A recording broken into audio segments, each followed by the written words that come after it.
Hello, I'm Mantastic and Fantastic, and today I'm going to be skilling up my Gorfeis through the Deadly Sin Dragons and Key Heroes dungeon. So, you have to be careful, play this dungeon.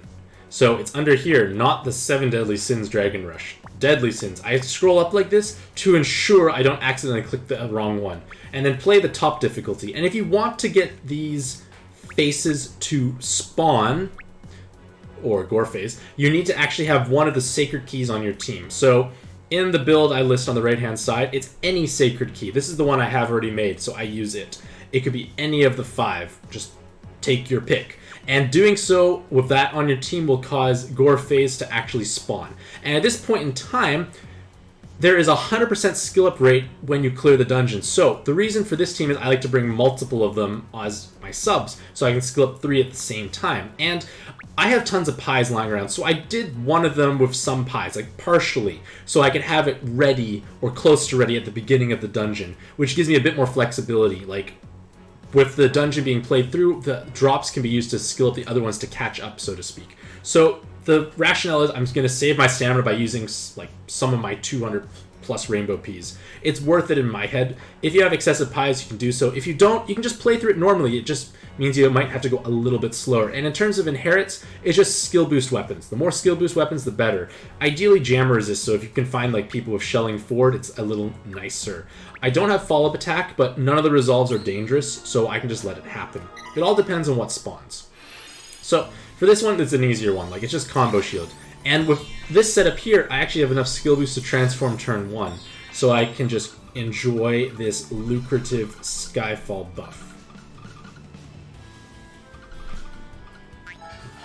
Trying to like save my light orbs. Bam! I have almost enough. I have enough. And then eventually I can just cycle my actives a little bit. And the Pride on Diao Chan ensures I am able to actually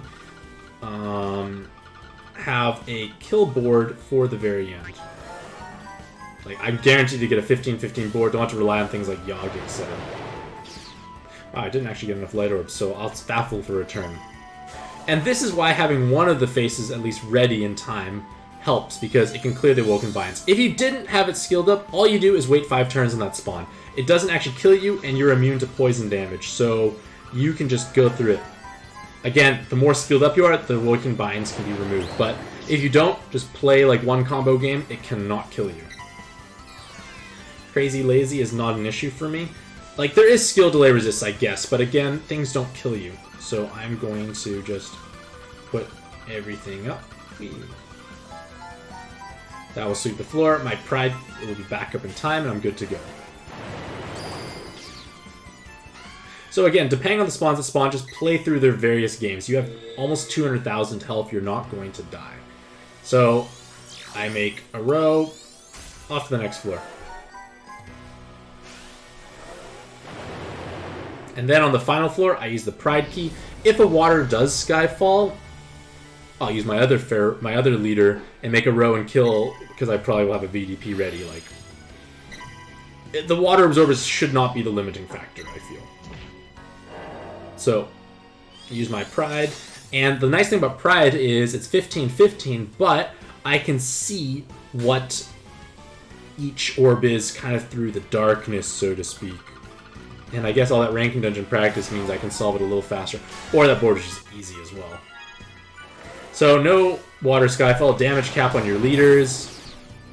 Fun times all around. You don't even need to use the 3 times burst from your leaders. And doing so will obviously make him drop, so you get your first one by doing this with a real team, probably. And then subsequent ones you can add in as subs, because you get some shards. I get another Gorfeis, but then I also get to skill them up, and that's the key. So like I said, I did feed some pies into one of them to get it a little bit faster, so I need to do a little less runs and a little safer. You don't have to do so, you just would stall through the Awoken Bind. Either way, hopefully this video provides you with some insight and inspiration as to how you can skill up Gorfeis and also get him to spawn. Remember, bring any sacred key into the dungeon and you will have him appear. Just pick the one you've already made, stick it on a card, and go on your happy little way. So, with that being said, hopefully you all have a fantastic day.